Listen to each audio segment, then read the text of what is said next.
Senator Mary Morton. I'd like to thank the Minister again for coming into the House and say you're very welcome and a very regular visitor to the House. And I'd also like to thank the Leader of the House, Senator Maurice Cummins, because this is a debate that I've been asking for several months, and I'm delighted that we have the opportunity to discuss this today. There are many areas that need to be discussed when we're speaking about services for people with an intellectual disability, many of whom have been brought up by my colleagues today. And I think every time we have a debate, there's always something else that needs to come up. But again, I'd just like to use the time that we have this evening to stress the importance of providing proper and adequate supports for people with an intellectual disability. I'll firstly acknowledge the Government's current funding of €1.5 billion to the Disability Services Programme through the HSE's National Service Plan for 2015. I welcome the money allocated and I welcome, as I know my colleague read out, the numbers of people who are benefiting from it. But I think when you look at the numbers and you look at the amount of funding in relation to it, I still do think that we have a long way to go. And I do recognise, Minister Lynch, that you do listen, and I do recognise that you do put in the effort, but I still think that we need to keep pushing. I mean, if we look at according to the census, the last census in 2011, we had over 500,000 people who had a disability, now including physical and intellectual. But in total, out of that, over 57,000 people suffered from an intellectual disability. A difficulty with learning, remembering or concentrating was experienced by a further 137,000 people, and 96,000 people had a psychological or emotional condition, all of which I feel will come in under that category of people who need those extra supports. So when we look at, and I think for anybody who's not familiar, and we look at respite residential support, and you see 190,000 overnights, absolutely, it's great, I welcome it. But when you look at the figures and you look at the people that are trying to access it, it's a drop in the ocean. And I don't mean that disrespectfully, I just mean we need to keep pushing that. Minister, I would like to address the issue of respite, and I'm not going to apologise for specifically addressing the respite situation for people with intellectual disability in my own area, which was one of the reasons why I asked for this debate. I'd like to thank you, Minister, for accepting my invitation to come to Dundalk last week and for taking the time to visit various centres for people with disabilities in the area, where the Minister met and spent a lot of time, took up our whole day speaking with people, service providers, and although I hate using that word, service users, the people who were within and you listened very intently. One of the places that we visited was the Maria Goretti Respite Centre in Lordship, where the Minister, I know, was very impressed, as you were, with all the places that you visited. But I know that this is the Maria Goretti Respite Centre in Lordship is truly very impressive. The facilities and the work of both the staff and the board who run this are excellent. The Respite Centre caters for children under 18 with an intellectual disability and is a model for respite centres throughout the country. However, and as was explained to you, before this Respite Centre opened last year, there was no Respite Centre for children under 18 in the Louth area, and with only a tiny number of children getting respite from our neighbours in Meath, or for those that were under the care of St John of God's having access in Drumcar. And maybe it's time to say there where I welcome that under these, the way we're going is that it won't matter where a child lives or what school they go, that they can access it, because I know that's a problem that I've personally come up against as well.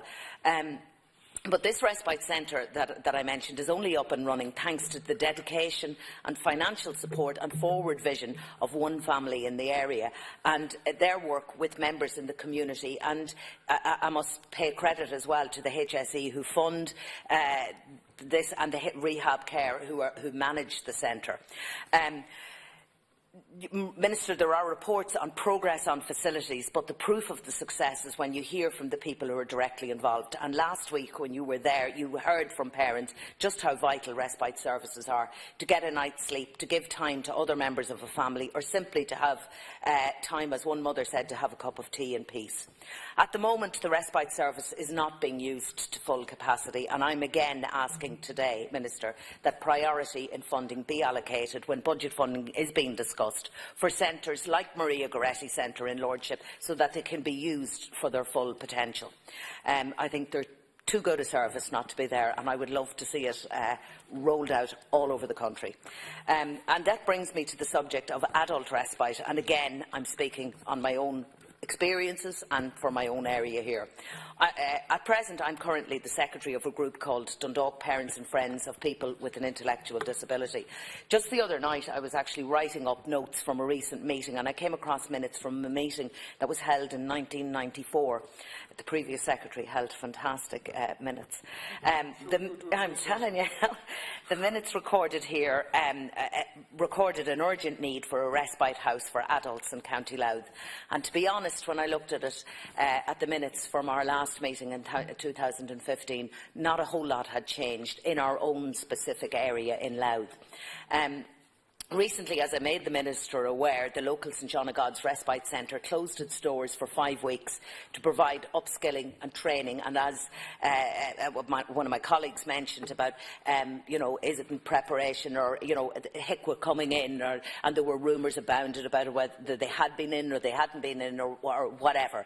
But whatever the reason, it was made very suddenly and devastated parents and family members. I was inundated. OK, it affects 58 people, but those 58 people were absolutely decimated by this news, and rumours went out, will it open again, will it happen? Now, I welcome the fact, and I have got confirmation from them that it's opening again next week, but I am very disappointed, and I want to put it on the record that I am very disappointed that both the CEO of St John of God's in the country declined to meet with me on the matter on several occasions, and when I contacted the local HSE, they made no comment on the matter, and in my opinion it's not good enough. If the HSE are funding services, we need to have transparency. We need to know, well, what is happening. Can services just suddenly decide we're closing and we're closing for 5 weeks and nobody takes any responsibility? And I just feel that when we do ask and when it is brought to their attention, that we do deserve, and I felt I do deserve an answer to that. If I could briefly just touch on... 1 minute. Oh my God, thank you. If I could just briefly mention some of the other areas. We're approaching the summer now, and we're going to have summer months when children are out. Summer camps for special needs children are a vital part of their summer. It really is something that I feel needs to be addressed to ensure that all children can have access. Some of them, and it depends on your diagnosis whether you'll get summer provision or not, they're not that expensive to run, and I just think they're so beneficial to children that, some children who I know will sit for 3 months and have nothing to do. I'm going to fly through some of these because I would like to just mention some of the other areas. The psychological services, and this has been raised before and I've raised it before, for people with intellectual disability are seriously lacking. And recently, I've brought this up continuously about the lack of one in my own area in County Louth of a psychiatrist for children, and it's replicated all over the country. And I know when we meet and I've recently had a meeting with the HSE and discussed it, and they say, well, we've got to the second round, it's been approved and we can get it, but we just can't get the person. Is it as reported? Is it salary? Is it what is it that's trying to entice them in it, or why can we not get them? Why can we not get people in? Because I know, and I know it from teaching myself, where I had pupils who left, did psychology, did psychiatry, did OT, and are now working in countries abroad, that I kind of feel, why can we not hold on to them and let's get them back. Let's make the package more enticing to get them back. And I think it has to be remembered that people with an intellectual disability have approximately 5 times higher rates of mental illness than the general population. We've mentioned speech and language services for children. Again, OT, seriously lacking. Can we do something to help with them? Can we get them on? Recently, I know that SNAs and people within schools, is there something that we can have cross-departmental, that can we look at areas where we can say, and I'm doing a study on the moment on the role of SNAs in schools, but, is there, not saying that they could in any way replace OTs or that, but could they be doing something that could help? Senator Quinn, you're way over time. I have loads more to say, and I hope maybe I'll get the opportunity. Yeah.